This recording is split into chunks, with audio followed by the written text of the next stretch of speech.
Hi, everyone. For those of you that are on-time arrivers, we'll just wait a few minutes here and then we'll get started. Thanks for joining us today.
You've just joined us. Welcome. I'm going to wait just about one more minute and then we'll get started.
All right. Well, let's go ahead and get going.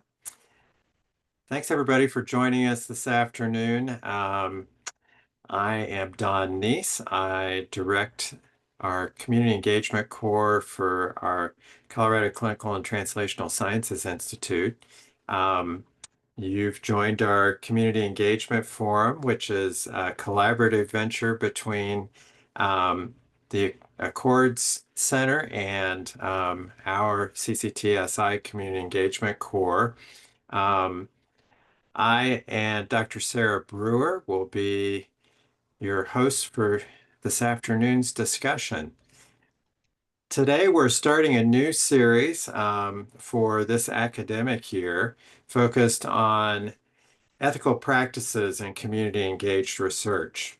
Um, we have a planning committee that meets regularly that includes some community representation. And as we were talking about what to feature in this current academic year that's just starting, the notion of ethics and how they relate to community engaged research seemed like a really important topic. And I'm really pleased that we have a couple of great partners here to kick off this series. Um, Dr. Matt DeCamp is an associate professor in the Department of Internal Medicine, and Matt is also the Director of Research Ethics for CCTSI and also works within our Bioethics and Humanities Center here on campus. And Matt's been a partner on many projects with us, and great to have you, Matt. And Lisa Lucero is joining us from the San Luis Valley. Lisa Lucero has been a community member of our PACT Council, our governance body for our CCTSI Community Engagement Core. And Lisa will be transitioning next month to a new role as a community research liaison for us in the San Luis Valley. And Lisa has deep connections within the San Luis Valley, is a native of the valley, and has been a great partner in a lot of community engaged research with us. So with that, I'm going to go ahead and I believe Matt will be leading off. We'll have some presentation from both Matt and Lisa, and then Sarah will be moderating questions and answers later on in the hour. So Matt, over to you. Great. Thanks so much for the introduction. It's a real joy and pleasure to be here. I'm so happy to be presenting with my colleague and friend, Lisa Lucero. And our goal over the next half an hour or so, really, I think, is just to give everyone a taste of what ethics and ethical community engaged research practice might look like.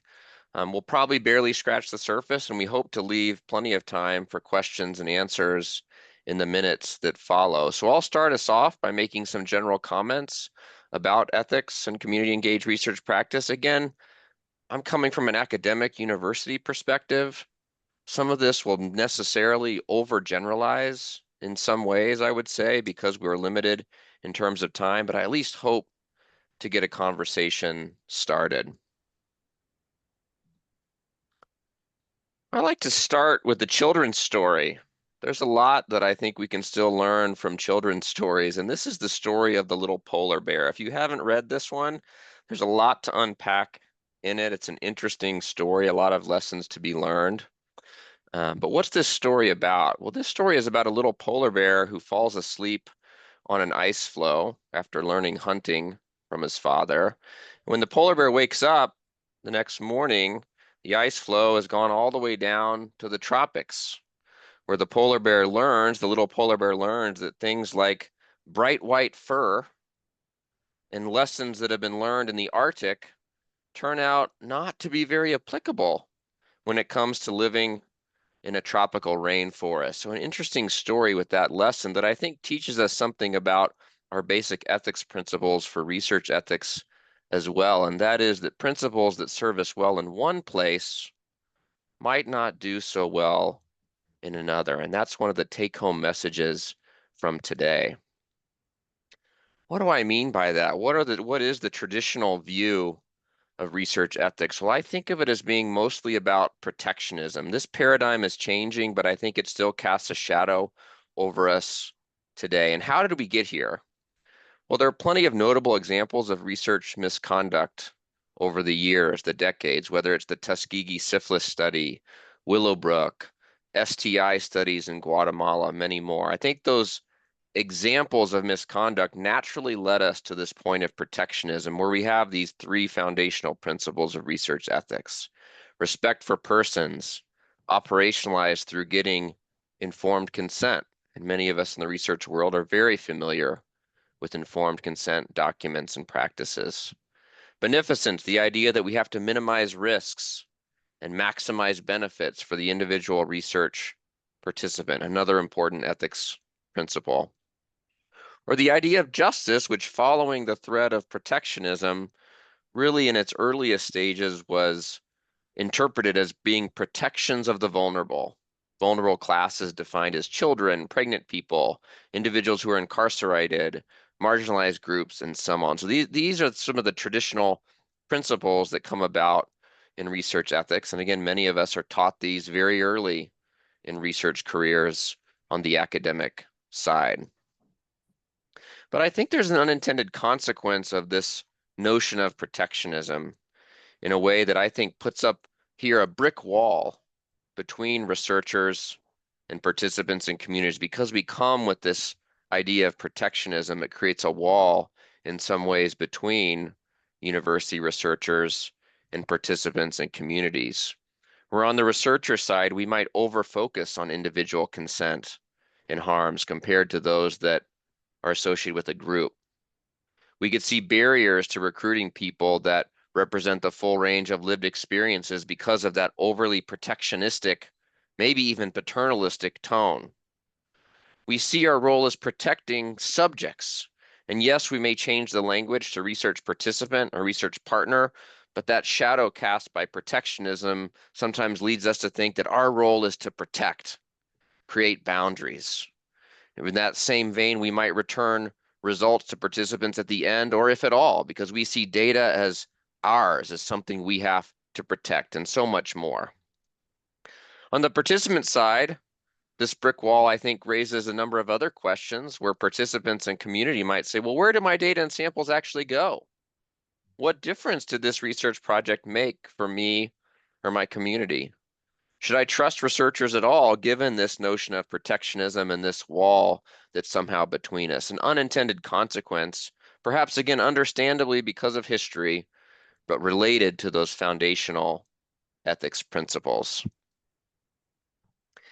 This idea came to many different historical flashpoints. I just want to highlight one of them where I think the idea of ethics principles and community engaged research really was quite revealing. And this is the story of the Havasupai tribe, who donated their samples originally to help understand the genomics, the genetics behind a condition of real import to that community, that condition being diabetes. So they donated blood samples for this purpose. They provided broad consent for research on diabetes, but over time, eventually researchers at Arizona State University did research on mental health, on substance use, even origins of a people that questioned the origin story of the Havasupai themselves, all while neglecting the spiritual importance of blood to this particular community. So a historical example that brought some of the concerns over protectionism and individualism, I think, right front and center, right to the forefront of our thinking. So this case eventually led to a legal settlement, believe it or not, hundreds of thousands of dollars from the university. The return of those blood samples, and in the photo on the left, you actually see a prayer, a ceremony when those samples are returned to the people from which they came, and multiple analyses of what went wrong in the case. There's a link to a New York Times very accessible video that talks about that. Probably not enough analyses coming from the Havasupai themselves, by the way, but many analyses exist. But I think most importantly, what happened as a result of this was simply broken trust, a broken relationship, broken trust between community, in this case, and researchers around genomics and so much more. When you take a closer look at this case, you can see some of the overemphasis I suggested earlier on things like informed consent. And I'll point out that these are two analyses cited on the right from community members analyzing this case. Crystal Sosi on the bottom, our own Katrina Claw, first author on the top, emphasizing the idea that these risks implicate the communities as a whole, which thus transfers potential risks onto the group. If group risk is not adequately disclosed to the individual member who is consenting to participate in a study, then we must ask if consent is truly informed or if it is being obtained from an underinformed participant. So this connection between individual and group-based risks, some ways coming again from the idea that researchers so trained, so emphasized in the idea of individual level informed consent. What do I think of as an alternative to these principles or supplements to these principles? Well, here I would describe it as the need to move from research protectionism to focus on research relationships. And what might some supplemental ethical principles be that go alongside those three I first introduced? Well, drawing on some of my background in global health, I'd posit these. The idea of humility, being aware of one's own limitations. The principle of solidarity, I think, is really important. This asks not just what we're doing, but why and how are we doing what we're doing, and how does that demonstrate unity? It's not always about tangible benefit. It's not always about what we can count up as risks and benefits and allocate out and so on. It's also about what our actions are and what they mean and how do they demonstrate solidarity. And we might modify that principle of justice from one of protectionism to one of true social justice, which is a fundamental concern with promoting social fairness by addressing the root causes of problems, not over protectionism, putting up walls and boundaries. These are some principles that I think we should incorporate more as we think through the ethics of community engaged research. We do have to move from principles to real practical guidance, though. And on this slide, which of course we'll share afterwards, these slides, I have several different documents that relate to best practices in community research. This is 10 principles. These are 10 principles from the CDC. And I won't go through all of these in detail because you'll have them, but I think there's a lot of truth here. Being clear about the purposes of engagement, knowledgeable about the community, and so on. I'm sure Lisa will talk about some of this as well. I just want to look at 5 of them in a little more detail and give you some practical thoughts on what it might look like when actually doing a research project. Number 1 principle from the CDC is to be clear about the purposes of engagement and the community you want to engage. I actually object a little bit to this being the first principle because it seems to imply that you're coming to community with an idea that you're going to implement. So although I agree with this principle, I like to emphasize that it really still should be community first. You may have an expertise in a particular health topic or a particular method, but just because you have that hammer doesn't mean you go around looking for a nail. So be cognizant with that principle of humility about what your own limitations are and what might really be needed in community. Number 2, become knowledgeable about the community, including past engagement experiences. Past engagement experiences can affect the way researchers are perceived today. And I do think that we want to become knowledgeable about, but I wonder about the phrasing about the community. There's also a case to be made for true immersion within a community so that you really get to know it. It's not just learning about like an outsider. That's still being behind the brick wall. Principle 6, recognize diversity within the community. I think this is really important. And in some of our research studies, we struggle with this a lot. Communities are not monolithic. They're not perfectly homogeneous. And I think as a researcher, I'm often wondering about, I need to be wary of labels. When I write up a paper or a grant, what do I label? How do I label a community? What do I say? That's not often something that I think I should be in the position of judging or deciding. So be wary of that. Principle 8, release control, be flexible. Really thinking hard about your timeline versus the community timeline and competing priorities. Our grant timelines, our publication timelines are not always consistent with the priorities and timelines of a particular community. And so flexibility is key. Principle 10, demonstrate trustworthiness. That is, show up. Sometimes I think the best thing we can do is show up. It's not all about talking. It's not all about research. It's not all about communicating the research itself. Sometimes I think it's just showing up as demonstrating trustworthiness. Before I close and turn it over to Lisa for her comments, I do want to offer a couple words of caution, even as I think these principles help us, as I think the practical guidance can help us translate ethics principles into practice. A couple words of caution. In ethics, there's an important distinction between instrumentalism, that is, using something as a means to an end, and seeing something of intrinsic value, that is, something with inherent worth, independent of the outcome. How does this matter for community engagement? Well, I think yes, engagement leads to better research questions, improved recruitment and retention, better dissemination, implementation, and uptake of research findings. I think engagement does all of that. But without humility, solidarity, and social justice, overemphasis on this, and failure to recognize that inherent value that comes with engagement really converges back to exploitation. So I think there's a caution here. Avoid overly instrumental thinking around community engagement in our research practices. A second word of caution relates to today's reality. When we move from protectionism to relationships, that's a really good thing. But we still have to be cautious of where good intentions can lead today more than ever when we invoke some of these principles of transparency, of openness, of honesty and trust, and so on. So it could be that for the sake of solidarity and respect, we may on the research side want to really be in community, really and truly be there. But we have to remember that we might risk being uninvited. Sometimes in today's political context, virtual is easier, better, and safer. Even as we think that that relationship is important, we have to be cautious about not going too far. Similarly, look at the second row, social justice. We as researchers may wish to post recruitment wide and far in the community, online, everywhere we can. Be open, be transparent, all great ethics values.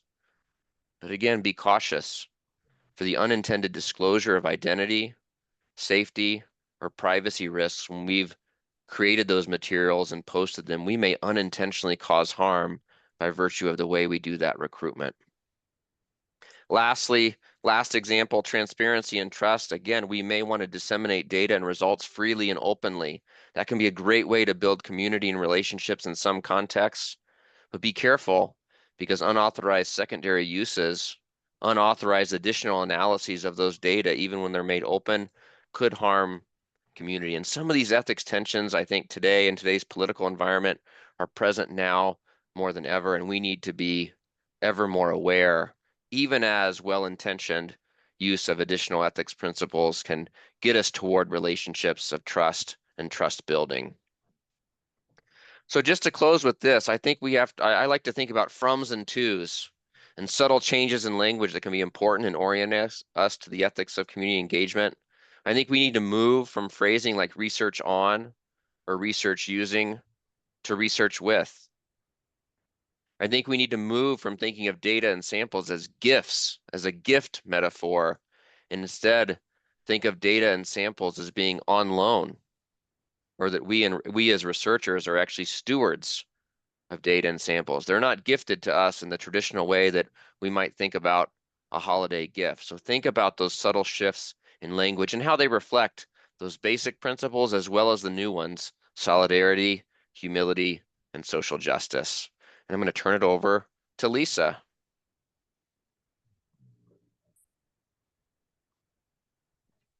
Lisa, you may be muted still. I certainly was. Go ahead and forward to the next slide. Thank you. Hi, everyone. I'm Lisa Lucero, community advocate, research partner, and someone who's been on both sides of the table organizing community meetings and sitting in research spaces where the questions being asked didn't always reflect the lives of the people that were being studied. So Matt just laid out a really strong foundation on the principles of ethical community engagement. And I want to bring that into the real world, into the messiness, the complexity, and the potential for real transformation when we get it right. Go ahead and switch slides. So let's start with some context. I'm from the San Luis Valley. Most of you all know it as God's country. It's located in South Central Colorado. It's about 8,000 square miles. So it's similar to the size of Massachusetts. Yet we have a population of about 47,000. So if we all went to Mile High Stadium, and yes, it'll always be Mile High Stadium to me, we'd probably only fill up a little less than 75% of the stadium. So it's one of the most historically rich, and also one of the most under-resourced areas in the state. In regards to research, people here remember when researchers came, but they never returned. They remember being asked questions about their trauma without anyone ever offering healing. And they remember stories told and taken with no benefit to the people who shared their lives with researchers. So in the Valley, we carry historical and generational trauma, not only from colonization and land loss, but from being observed, surveyed, extracted from, often not without dignity or consent. And when you layer that with poverty, the dynamic becomes even more complex. You know, people in my area may participate in research not because they trust the process, but because they need the gift card. And that's so sad for me. And that is an ethical engagement. That's a form of economic coercion. So now a little bit about what's happening now with the current climate. Go ahead and forward the slide. So right now, as in most of the US, it's a tense moment. In the Valley, there's a renewed fear of being monitored and targeted. But also, more and more community members are hyper aware of being used in regards to research, whether it's for data or token representation or to check mark a box. During COVID, we saw studies with no follow-up. Recently, there's been some mental health surveys where community trauma was documented but never acknowledged or addressed. And we've also seen data collection done on people instead of with them. The good thing now is folks are asking the hard questions like, why are you collecting this data? Where will it live? Who benefits from this? And, will we ever see the results? And this climate of caution isn't from paranoia. It's from self-protection earned through generations of exploitation and broken promises. The good thing is that 30 years ago, these questions were never asked. We were just happy that researchers thought of us and came to the Valley from the big city. And today, when researchers show up with clipboards, we also ask, well, what we don't ask is, what university are you from? We ask, are you safe? Are you real? Are you going to leave us worse than you found us? And here's the thing. When one research team messes up, it doesn't affect just that study. It closes the door for everybody who comes after. To many people in the SLV, it doesn't matter if you're from Auburn University or CU Anschutz. You're researchers, and researchers have a history. Go ahead and forward to the next slide. So here's something that folks outside the community don't often realize, is that we talk to each other, community advocates. We talk to advocates across towns, across regions, across the state. So recently I was invited to join a project co-led by one of my favorite PIs in the whole world. I had been dying to work with them again because they lived and breathed the principles Matt shared. But when I learned who the primary PI would be, and after careful deliberation, I had to decline, because I had heard what that PI had done previously and how they exploited a community advocate in Colorado and their community. The PI may have moved on, but the harm stayed behind. And it was a tough call because my region is economically strained, and the partnership could have brought funding, visibility, and change, but I couldn't be a part of something that might exploit my people, no matter how much money it would bring to them.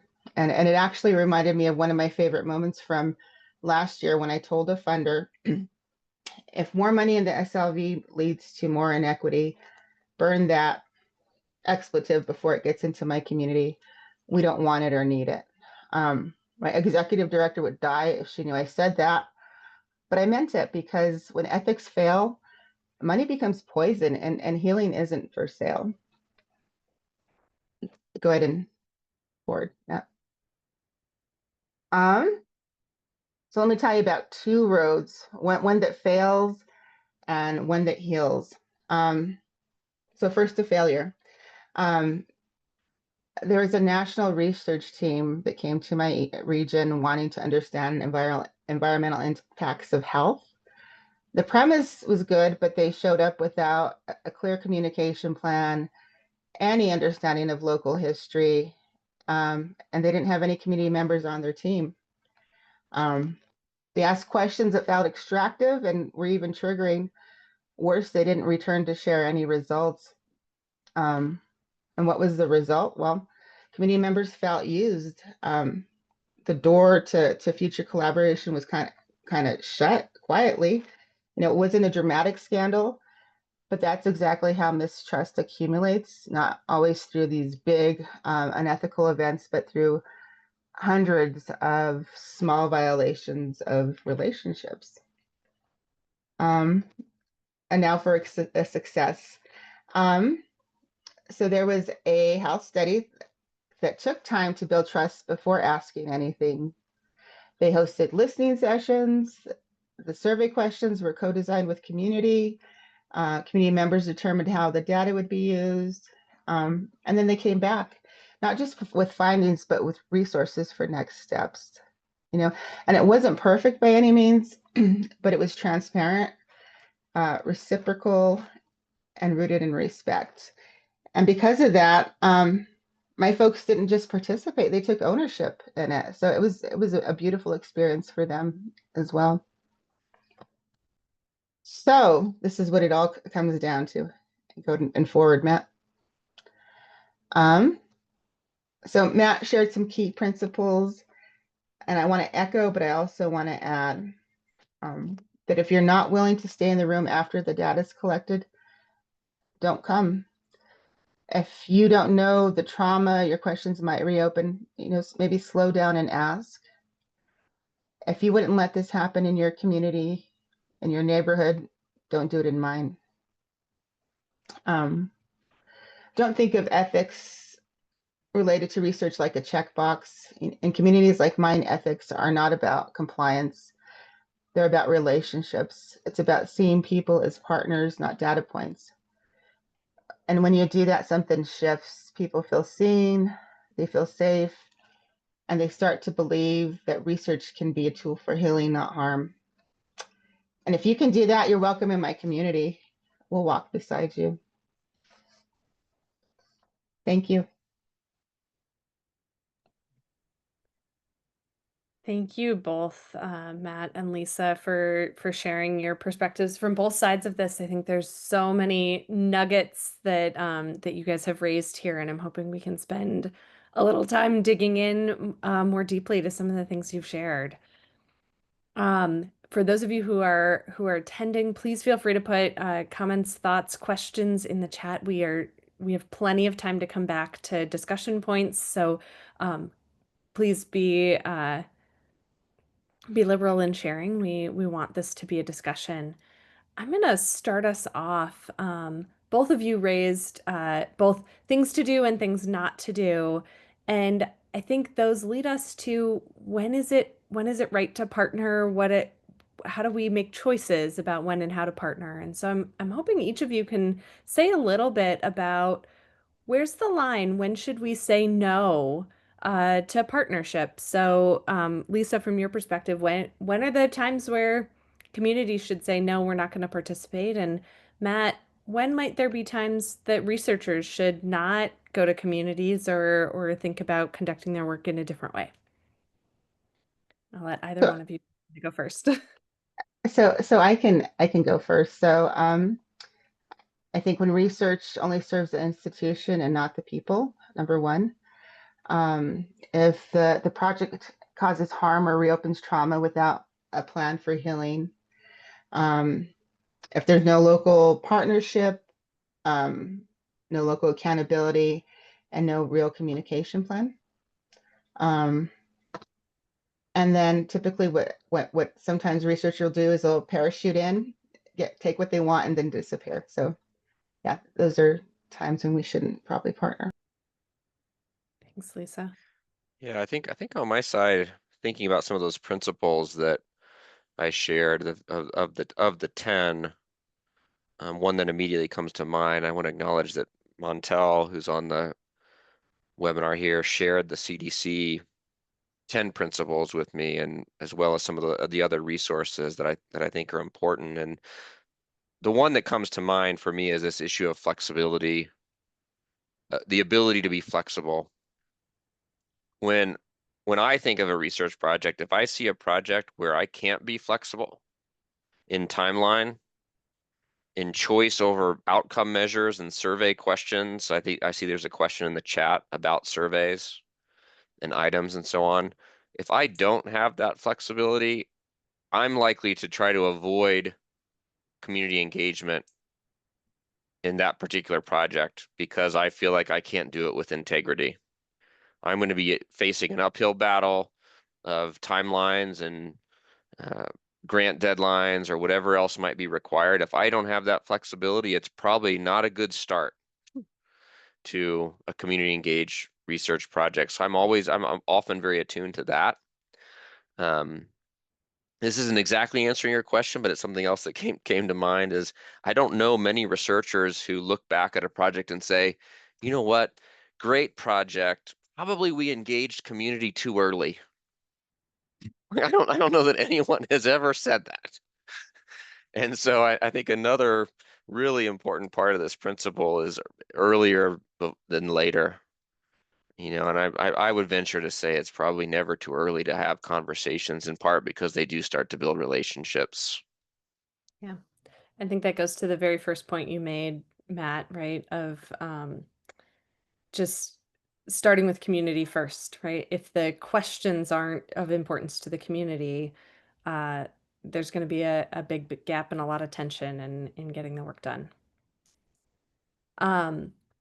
Lisa, Antonio raised a question about the makeup of the valley, and that might give people some context for some of what you shared. Do you mind describing a little bit more about the valley and who lives there? Okay, sure.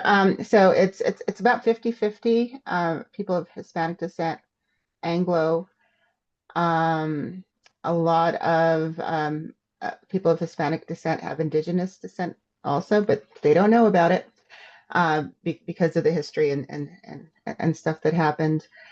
Um, and Hispanics, Latinos, we're not a monolith. We have some families that have been here for 5 generations, and then we have some newer arrivals in different parts of the valley. Um, and yeah, that's a little bit more insight into the valley. Thank you. Um, would you each say a little bit? You both raised kind of current context, things going on in the world around us. Um, and some of the institutional and local, state, federal policies that help or hinder us from doing really high quality, engaged research work. Can you each say what are one or two things that you would change about the policies or practices we have in community engaged work that would help facilitate enacting the kind of principles or advice that you've shared? Hmm. Maybe I can start, and it's a tough question. There are a lot of institutional and organizational barriers to doing this well. Whether it's incentive structures within academic places that don't necessarily reward the time or recognize the time that it takes to do this and to do it well. Whether it's funding mechanisms that sometimes give lip service to engagement, but don't provide the actual resources that are needed, again, to do it well and over time.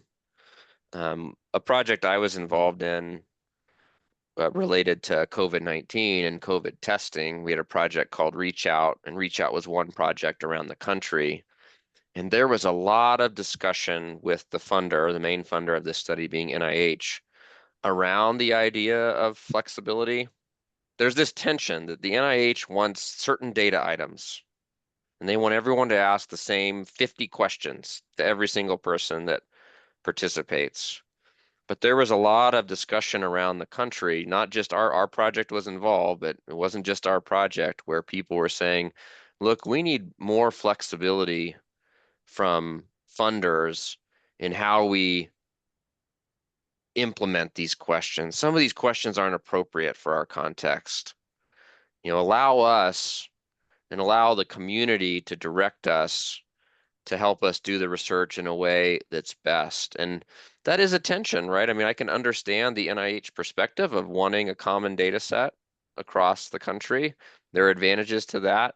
But if you're coming at the approach that this is about relationships and trust building over time, that's not always an approach that works. So making sure that there's dialogue and conversation around doing things in a way that allows people to tailor and implement things according to the real community need and voice. That's, I guess, one thought I had, but Lisa probably has others. Um, I think one way is shift from IRB only compliance to live ethics. Um, a lot of community sees IRBs as protecting institutions' liability and not so much the human subjects. So we need protocols that are rooted in community care, local leadership, and relational accountability. That would be my number one. My number two, and you kind of spoke a little bit about the money part of it, but require shared power in funding and in decision making. I'm tired of my people having token advisory roles, of community members should co-lead, decide how data is used and be fairly compensated. And also compensation is more than just the $50 that you get for doing a survey. When projects come to the Valley, you should create capacity. Like you need to leave this place better than you left it. And when you talk about giving dollars to a community, think about capacity building. And so those are my two. Questions come up in the chat, and both of you raised some points around potentially triggering questions or questions that could explore harm without also addressing that harm and moving toward healing. I'm wondering if we can dig in a little bit, both maybe an example of what some of those questions might look like. So the question in the chat was, is there an example you can help people really wrap their mind around what that might look like?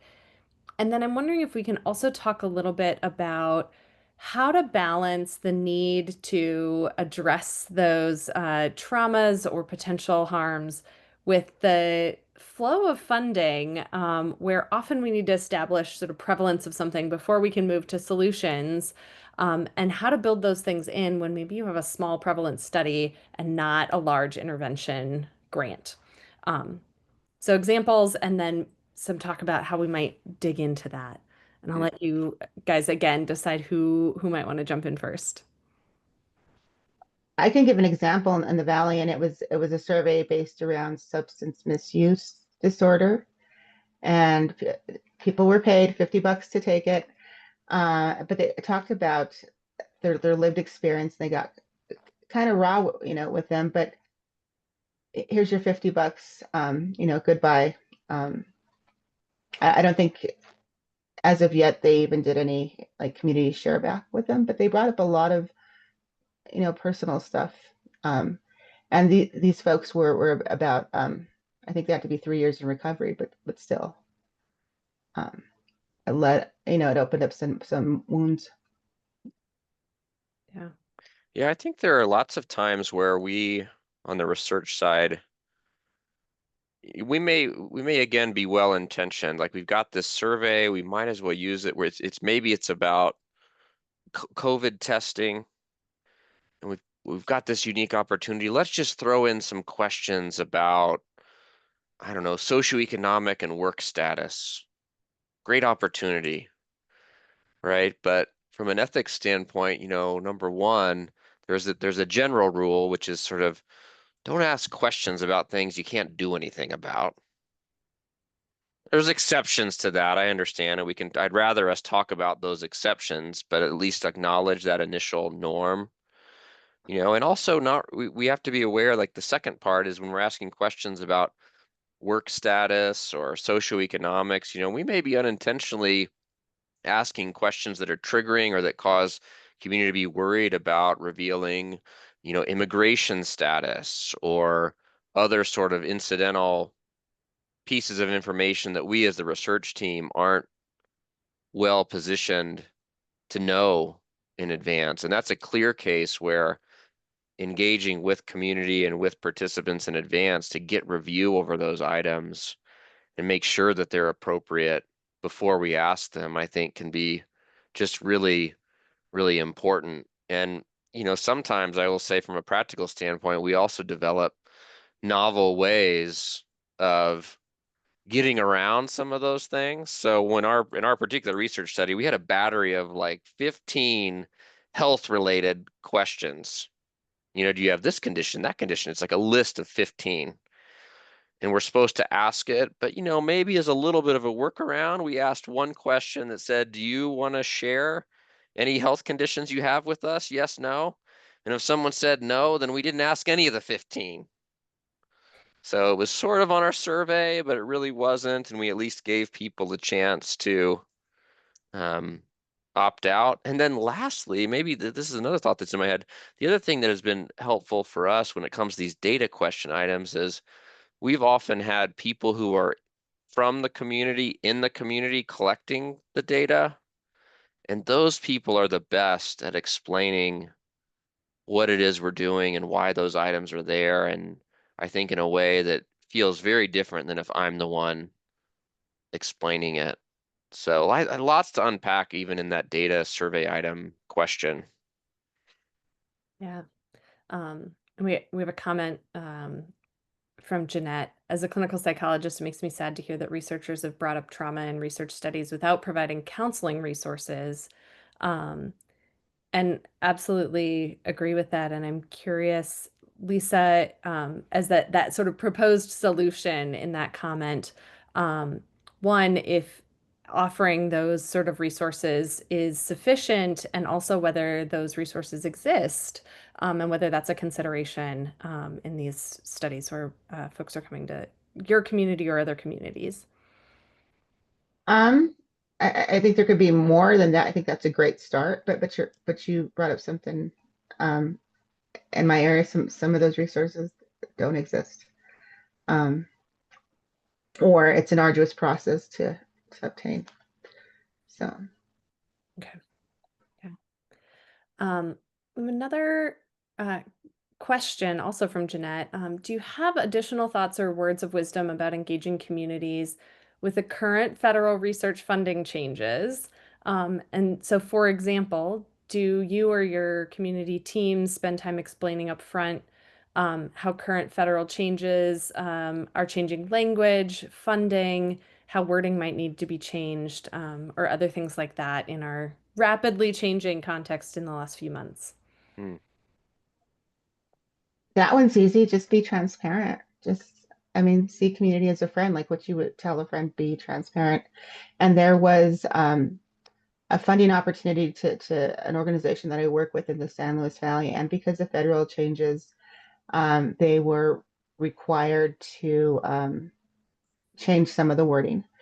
And at first, they didn't end up taking the funding, but at first they were just like, it was a short call because people were getting on planes and stuff. But when the folks who were given the funding opportunity sat down with them, explained why, gave little bit of the history, it made more sense. The relationship between the funding organization and that community organization was strengthened. They didn't get the money or change the wording, but they maintained the relationship. So just be transparent. Anything to add, Matt? Hmm. Great. I have two last questions as we kind of wrap up our time together.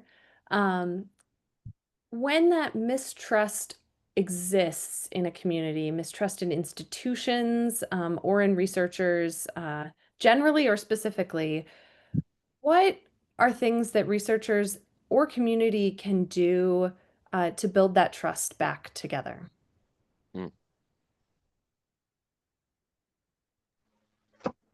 I can go first.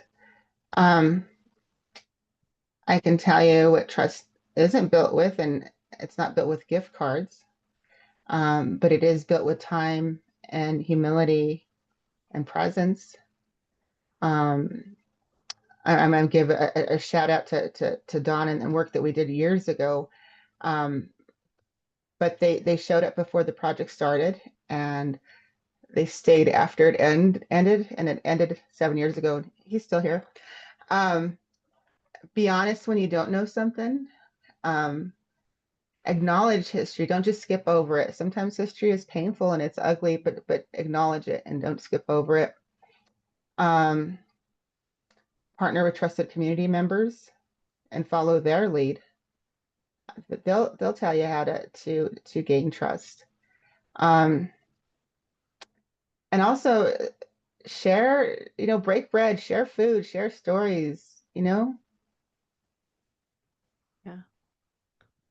throw Yeah, and out. I wonder what your perspective too is, Lisa, and you referenced this a little bit in your presentation, like that no project is perfect, right? Or projects aren't perfect. And when I think about rebuilding from mistrust or something that's happened in the past, I get your reaction to this, Lisa. I do feel like acknowledging it and taking responsibility, apologizing for something that went wrong.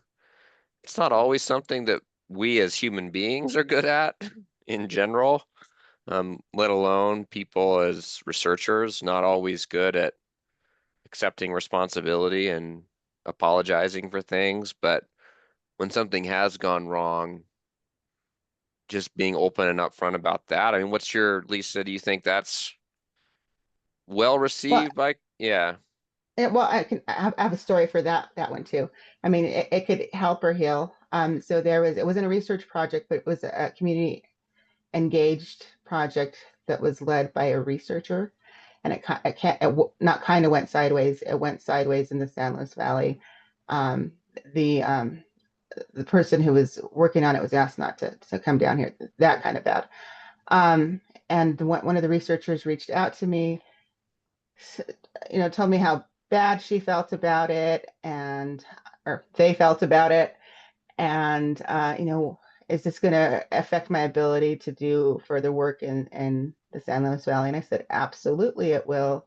Well, what should I do? I was like, well, you need to speak to the community lead on the project in the San Luis Valley. You need to let her know your feelings. You need to be real with her.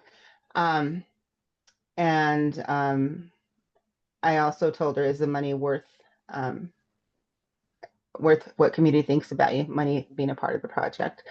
Um, and apparently it was, because she never reached out to that community lead. Um, Community will never work with Mm. her again in any form. She's not welcome here in the Valley. So as Mm. long as I'm here, at least. But it's not even just me, it's other community leaders saw what she did. And that wasn't even a research project, but she is a researcher. So she kind of ruined it for Mm. other researchers.